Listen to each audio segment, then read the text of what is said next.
सुप्रभात बच्चों। आज हम लोग आरो में से गद्य खंड का गलता लोहा पाठ पढ़ेंगे।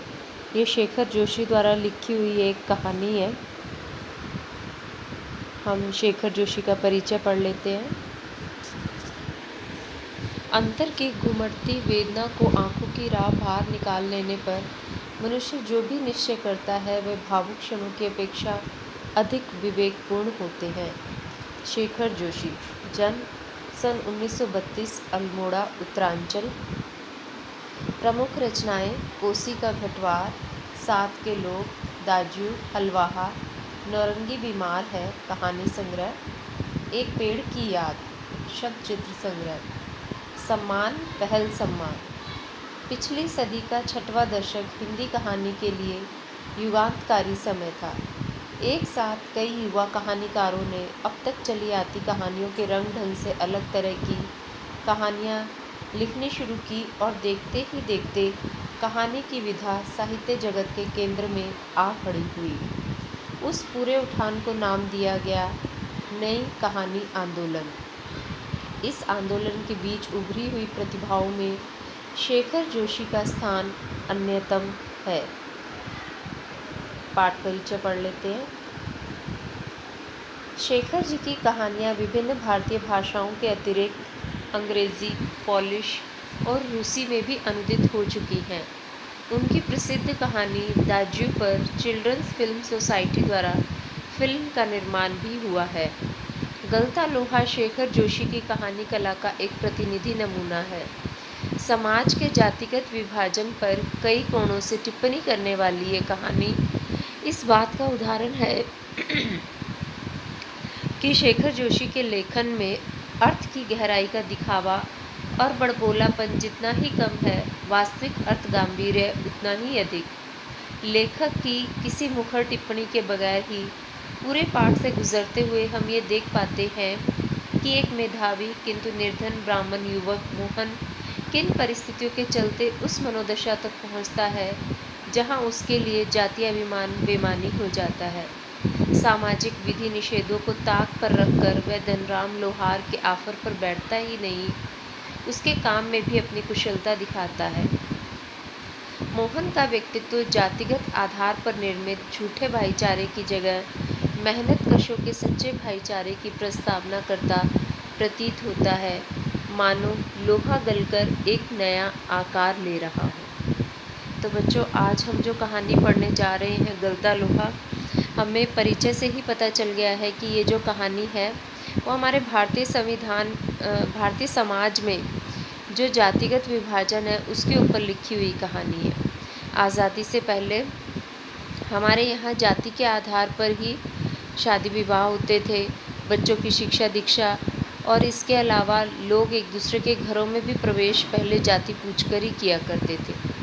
लेकिन आज़ादी के बाद जब नए संविधान का निर्माण हुआ तब सबको भारत में समानता दी गई और उस समय पर ऊंची और नीची जातियों को ख़त्म करने का प्रयास किया गया। लेकिन सच्चाई ये भी है कि आज भी जातिगत विभाजन कहीं ना कहीं भारतीय जनमानस के कोने में बैठा हुआ है। आज भी जब बच्चों के शादी विवाह की बात आती है तो माता पिता अपनी ही जाति में वर या वधू की तलाश करते हैं।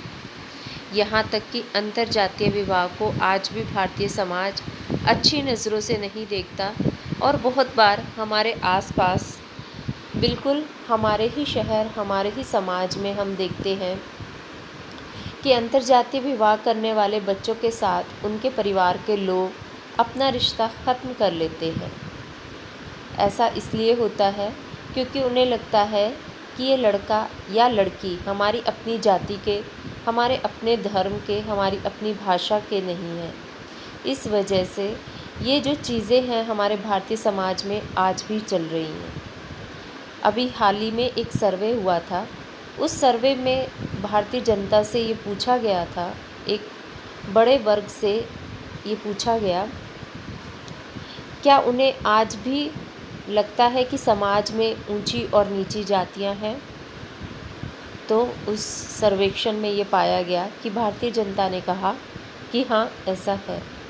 उनसे पूछा गया कि क्या आप ऐसी नीची जाति वालों के साथ बैठना और खाना पसंद करते हैं, तो इसके जवाब जो सर्वेक्षण में मिले वो ये थे कि हमें कोई आपत्ति नहीं है। तीसरा प्रश्न था कि जिन जातियों को आप अपने समकक्ष नहीं मानते हैं, क्या उन जाति के लोगों के हाथ का बना हुआ खाना आप खाएंगे या उन्हें अपनी रसोई में काम करने की अनुमति देंगे? इसका जवाब 80% ने ना में दिया। तो ये जो सर्वे था, ये सर्वेक्षण था, ये हमारे जनमानस की, हमारी सामाजिक व्यवस्था की पोल खोल कर रख देता है। वास्तव में कहने भर के तो हम सब समान हैं, लेकिन आज भी कहीं ना कहीं अंदर ही अंदर लोग धर्म के नाम पर, जाति के नाम पर, भाषा के नाम पर, क्षेत्र के नाम पर, संप्रदाय के नाम पर एक दूसरे से खुद को अलग समझते हैं, अलग मानते हैं। ये कहानी है गांव के एक बच्चे मोहन की, जो ब्राह्मण जाति का है और गरीब परिवार से संबंध रखता है, जिसके पिता पुरोहिताई का काम करते हैं, यानी लोगों के घरों में जाकर पूजा पाठ, कथा विधान इत्यादि करते हैं। मोहन पढ़ने में बहुत ही अच्छा है, कुशाग्र बुद्धि बालक है। वो अपनी कक्षा का ही नहीं, पूरी पाठशाला का मॉनिटर है। उसी की कक्षा में उसके साथ एक और सहपाठी है जिसका नाम है धनराम। धनराम के पिता का लोहे का काम है, वो लोहार है। और मास्टर त्रिलोक सिंह, यानी जो इस पाठशाला के मास्टर जी हैं, उनको लगता है कि मोहन बड़ा होकर एक बड़ा आदमी बनेगा। अच्छी शिक्षा दीक्षा अगर इसको मिल गई तो ये किसी ऊंचे ओहदे पर पहुंच जाएगा। वहीं धनराम के विषय में उनका ये मानना है कि इसका दिमाग मोटा है, ये पढ़ नहीं सकता। एक बार उन्होंने धनराम से 13 का पहाड़ा सुना। धनराम को वो पहाड़ा याद नहीं था। मास्टर जी ने उसे कहा कि कल 13 का पहाड़ा याद करके आना। पूरी शाम और रात धनराम वो 13 का पहाड़ा रटता रहा, लेकिन अगले दिन उसकी आत्मविश्वास की कमी हो या मास्टर साहब का डर हो या फिर उसकी बुद्धि हो, कुछ भी कारण रहा हो, लेकिन 13 का पहाड़ा वो फिर नहीं सुना पाया। हालांकि वो घर से खूब याद करके आया था, लेकिन मास्टर साहब के सामने बोलते ही बोलते वो अटक गया। मास्टर साहब ने पहले तो उसे छड़ी से मारने का निर्णय लिया और साथ ही में उसको ये भी कह दिया कि तुम्हारे दिमाग में तो लोहा भरा है, इसमें विद्या का ताप कहाँ से लगेगा। धनराम के कोमल मन पर इस बात ने गहरा असर किया। धनराम को वाकई में अब लगने लगा था कि वो सच में लोहार का बेटा है, उसका दिमाग मोटा है, वो पढ़ाई लिखाई ठीक से नहीं कर पाएगा। उसके बजाय उसको लगता था कि मोहन क्योंकि एक ब्राह्मण जाति का लड़का है, कुशाग्र बुद्धि है और पढ़ने पढ़ाने का काम ही उनका पैतृक काम है, इसलिए वो इस काम में आगे ही रहेगा। तो अपनी कक्षा का सहपाठी होने के बावजूद वो मोहन को कभी भी अपना प्रतिद्वंदी नहीं समझता था। इस तरह से समय बीतता रहा। पाठशाला की पढ़ाई पूरी हुई और अब आगे पढ़ने के लिए पाठशाला में और कक्षाएं नहीं थी, तो पंडित जी ने मोहन का दाखिला गांव के गांव की एक पाठशाला में करा दिया, जहां पर मोहन को नदी पार करके जाना होता था। बारिश के मौसम में नदी में उफान आया और मोहन उस नदी में डूबते डूबते बचा। कुछ मछुआरों और घास काटने वालों ने मोहन को बचा लिया, लेकिन उस दिन के बाद मोहन के पिता बहुत डरने लग गए। वहीं दूसरी तरफ धनराम के पिता की मृत्यु हो गई और धनराम अपने पिता की जगह उस आफर में बैठने लगा। आफर यानी लोहे की दुकान। इधर जब गर्मी की छुट्टियां पड़ी तो मोहन के घर पर उनके दूर के रिश्तेदार रमेश का परिवार आया। मोहन के पिता ने बातों ही बातों में उनसे अपनी चिंता जाहिर की मोहन की पढ़ाई को लेकर, और रमेश ने ये कहा कि आप इसे हमारे साथ लखनऊ भेज दें। लखनऊ में पढ़ाई की अच्छी व्यवस्था भी हो जाएगी और आपको चिंता की आवश्यकता भी नहीं होगी। ये बात सुनकर मोहन के पिता खुश हुए। उन्हें लगा कि ये तो बहुत अच्छा हो जाएगा। इस तरह से वो मोहन को पढ़ने भेज देते हैं। लेकिन क्या मोहन वाकई में वहाँ से पढ़कर एक बड़ा आदमी बन पाया? क्या मास्टर साहब की जो अपेक्षाएं थी या उसके पिता की जो उम्मीदें थी, उन उम्मीदों पर मोहन खरा उतरा? ये हम कहानी में पढ़ते हैं। गलता लोहा। मोहन शिल्पकार टोले की ओर चला। उसके मन में आज भी धनराम लोहार के ऑफर की वह अनगूंज शेष थी, जिसे वह पिछले 3-4 दिनों से दुकान की ओर आते जाते दूर से सुनता रहता था। निहाई पर रखे लाल गर्म लोहे पर पड़ती हथौड़े की धप-धप आवाज़, ठंडे लोहे पर लगती चोट से उठता ठनकता स्वर और निशाना साधने से पहले खाली निहाई पर पड़ती हथौड़े की खनक, जिन्हें वह दूर से ही पहचान सकता था। मोहन को अपने हंसुए को धार लगवानी थी, क्योंकि उसके खेतों के किनारे उगाई कांटेदार झाड़ियों को उसे काट छाट कर साफ करना था। बूढ़े वंशीधर यानी मोहन के पिता तो अब ये काम कर नहीं सकते थे, इसलिए अब मोहन ही वो झाड़ियों की कटाई छटाई करने के लिए हंसुए को धार लगाने के लिए धनराम के ऑफर पर पहुंचा। यहाँ वंशीधर से अब उतना कठिन श्रम, व्रत, उपवास नहीं हो पाता था, क्योंकि अब उनकी उम्र हो चली थी। सुबह सुबह जैसे मोहन से सहारा पाने की नीयत से ही उन्होंने गहरा निश्वास लेकर कहा, आज गरनाथ जाकर चंद्रदत्त जी के लिए रुद्री पाठ करना था। अब मुश्किल ही लग रहा है। यह 2 मील की सीधी चढ़ाई अब अपने बूते की नहीं। एकाएक ना भी नहीं कह सकता, कुछ समझ नहीं आ रहा। वंशीधर ऐसी बातें इसलिए कह रहे थे ताकि मोहन खुद ही उन्हें कह दे कि वो जाकर उनका काम कर देगा, लेकिन मोहन को ना तो उन सारे कामों में किसी तरह की रुचि थी, ना ही उसका अभ्यास था। उसने अपने पिता की बातों को सुना और बस हवा में जैसे वो बातें अनुत्तरित रह गई। फिर वो अपने हंसुए की धार तेज कराने के लिए धनराम की ऑफर की ओर जाता है। वहाँ जाकर वो बैठ जाता है और फिर अपने पाठशाला की यादें ताज़ा करने लगता है। दोनों मास्टर त्रिलोक सिंह के बारे में बातें करते हैं। ऐसा लगता है जैसे बचपन की दुनिया में लौट आए हों। मास्टर त्रिलोक सिंह किस तरह से मोहन को कड़े स्वर में पूछते थे कि क्या प्रार्थना हो गई है, किस तरह से मोहन को हर बात में वो शाबाशी देते थे, ये सारी बातें उन लोगों ने याद की। इसके साथ साथ मोहन को लेकर मास्टर त्रिलोक सिंह की कितनी उम्मीदें थी, इसके बारे में भी आपस में बातचीत करते हैं और यहीं पर वो 13 के पहाड़े की बात होती है। तो धनराम याद करता है कि मास्टर त्रिलोक सिंह के आदेश पर कितनी ही बार उसने अपने हमजोली मोहन के हाथों बैंत यानी छड़ी खाई है, कान खिंचवाए हैं। हालांकि वो उसके कक्षा में पढ़ता था, लेकिन बचपन में ही जो जातिगत हीनता धनराम के मन में बिठा दी गई, इस कारण वो कभी भी मोहन को अपना प्रतिद्वंदी नहीं समझता था। अब यहाँ पर वो याद कर रहे हैं कि एक दिन अचानक मास्टर जी ने जब धनराम को कहा कि धनुआ 13 का पहाड़ा सुना, तो 13 एकम 13, 13 दूनी 24 कहकर जब धनराम बोला, तो मास्टर साहब ने सटाक से एक संटी उसकी पिंडलियों पर लगा दी। उसके पश्चात मास्टर साहब ने उसको फिर से 13 का पहाड़ा याद करने को दिया। अब पूरे दिन घोटा लगाया, 13 का पहाड़ा याद किया, लेकिन जैसे ही मास्टर साहब के सामने पहुंचा अगले दिन और मास्टर साहब ने कहा कि लाओ भाई 13 का पहाड़ा सुनाओ, तो फिर से भूल गया। इस बार मास्टर साहब ने उसे कोई छड़ नहीं लगाई, बल्कि ज़बान की चाबुक लगा दी। ज़बान की चाबुक इसलिए लेखक ने कहा है कि हमारे शरीर पर जो घाव होते हैं, जो चोट होते हैं, वो एक समय के पश्चात भर जाते हैं, लेकिन ये जो ज़बान के चाबुक होते हैं, जो कुछ ऐसी तीखी बातें कह दी जाती हैं जिसका हमारे मन पर इतना गहरा असर पड़ता है, वो घाव फिर कभी नहीं भरते। वो कहीं ना कहीं हमारे व्यक्तित्व को बहुत ज़्यादा प्रभावित कर जाते हैं और कई बार हमारे व्यक्तित्व का एक हिस्सा ही बनकर रह जाते हैं।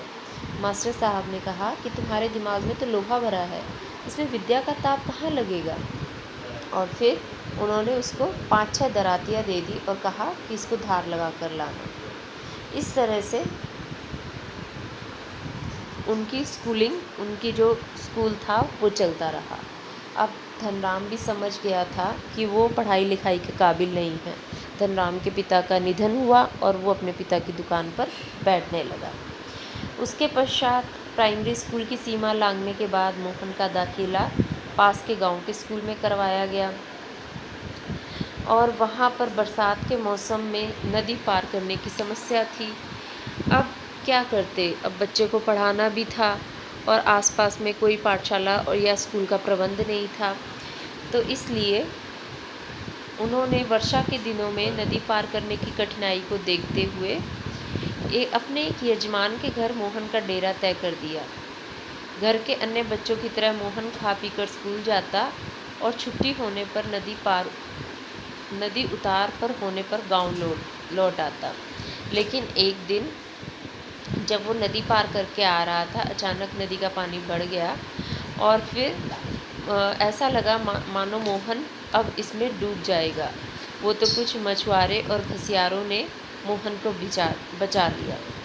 गर्मी की छुट्टियां पड़ी और उन्हीं छुट्टियों में उनकी पंडित जी की बिरादरी का एक संपन्न परिवार यानी रमेश का परिवार लखनऊ से गांव में आया।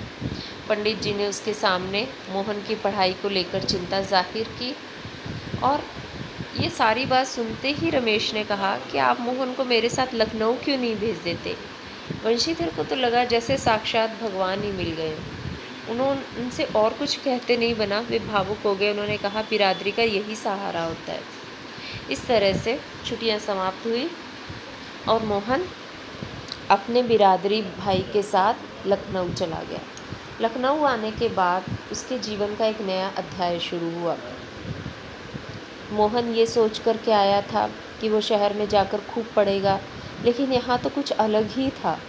यहाँ उसका एडमिशन एक साधारण स्कूल में करवा दिया गया। गांव का कुशाग्र बुद्धि बालक, जिसको अब शहर में आकर और बहुत सारे प्रतिद्वंदी मिल गए थे, ये और उसका जो पाठ्यक्रम था वो भी बढ़ गया था। यहाँ पर उसे और अधिक मेहनत की आवश्यकता थी, लेकिन उसे पढ़ने के लिए समय ही नहीं दिया जाता था। घर के सारे काम मोहन से करवाए जाते थे। उसकी हैसियत उस घर में एक घरेलू नौकर से ऊपर नहीं थी। यहाँ तक कि आस पड़ोस की औरतें भी मोहन को अपने छोटे मोटे कामों के लिए बेझिझक आवाज़ लगा देती थी। रमेश बाबू अपने जितने उनके मिलने जुलने वाले मित्र दोस्त थे, उनके सामने कभी भी मोहन को अपना भाई बिरादर नहीं बताते थे, बल्कि वो कहीं ना कहीं यही संकेत देते थे कि ये उनका नौकर है। इस तरह से गांव का एक मेधावी छात्र शहरी स्कूल में कोई पहचान नहीं बना पाया। जब छुट्टियां होती तब ये बात कहकर मोहन को रोक लिया जाता कि उसको अगले दर्जे की पढ़ाई करनी है। मोहन हर बार यही सोचता कि वो अगले सत्र में और अच्छी तैयारी करेगा और अच्छा पढ़ेगा। इस तरह से समय बीतता गया और मोहन की स्कूली शिक्षा पूरी हुई। और जब शिक्षा पूरी हुई तो अब आगे की पढ़ाई के पक्ष में ऐसा लगा मानो रमेश का परिवार कहीं था ही नहीं। और फिर वो यही बातें करते रहते कि कितने लोग बीए एमए करके बेरोज़गार घूम रहे हैं, ऐसी पढ़ाई से अच्छा है कि कोई हाथ का काम सीख ले। इस तरह से उन्होंने एक तकनीकी स्कूल में उसको दाखिला करवाया और उसकी दिनचर्या वैसी ही चलती रही और एक छोटा मोटा डिप्लोमा उसके हाथ में आ गया। मोहन अब कारखानों और फैक्ट्रियों के चक्कर काटने लगा, लेकिन जिस तरह से 8वीं तक की उसकी शिक्षा हुई थी, उसके बाद जैसा उसको डिप्लोमा कराया गया था, उसको कहीं भी नौकरी नहीं मिल पाई। इधर जब मोहन वापस गांव में आया तो गांव में आकर उसने अपने पिता से अपनी सारी बात बताई। वंशीधर को ऐसा लगा मानो उसका बहुत बड़ा सपना किसी ने तोड़ दिया हो, क्योंकि वो हमेशा यही समझते रहे कि एक दिन मोहन बहुत बड़ा आदमी बनकर घर पर लौटेगा। और उधर मास्टर त्रिलोक सिंह भी, उनको भी पूरा यकीन था कि उनकी भविष्यवाणी बिल्कुल सही साबित होगी। अब मोहन और धनराम जब आपस में बातें कर रहे थे, तभी उसी समय पर मोहन ने देखा कि धनराम एक लोहे की छड़ लेकर उसको गोलाकार देने की का प्रयास कर रहा है। तो मोहन बातें करते करते अनायास ही उठा और धनराम के हाथ से छड़ लेकर उसको गोलाकार करने लगा और उसकी मदद करने लगा। हालांकि मोहन बहुत टाइम से शहर में रह रहा था, लेकिन ऐसा भी नहीं था कि वो गांव के रीति रिवाज से परिचित नहीं था। उनके गांव में ब्राह्मण टोले के लोग वैसे तो शिल्पकार टोले की तरफ जाते ही नहीं थे। अगर उन्हें किसी काम से जाना पड़ जाता था तो वो बाहर खड़े होकर ही बात करते थे और वहाँ अंदर जाकर बैठने का तो सवाल ही नहीं था।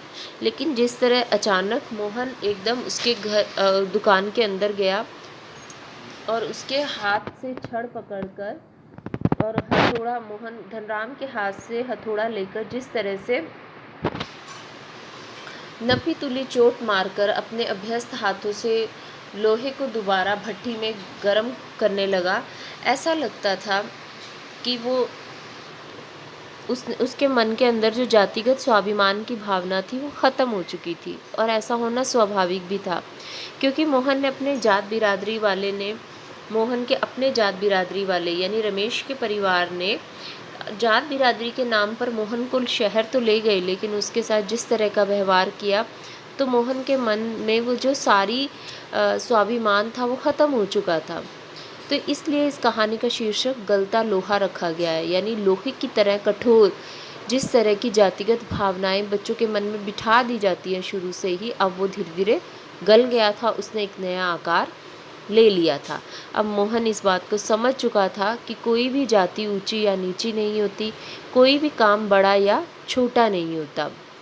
उसके अपने ही जात बिरादरी वाले ने उसका इतना फ़ायदा उठाया, उसका भविष्य चौपट कर दिया। इसकी बजाय धनराम के अंदर उसको अपना सरल और सहज मित्र दिखाई दे रहा था। तो इस तरह से जो मोहन है वो धनराम के साथ पहले उसकी छड़ को गोलाकार करने की कोशिश करता है और बिल्कुल मासूमियत से उसकी आंखों में देखता है और ये जानना चाहता है कि उसने अपना काम ठीक किया है या नहीं किया।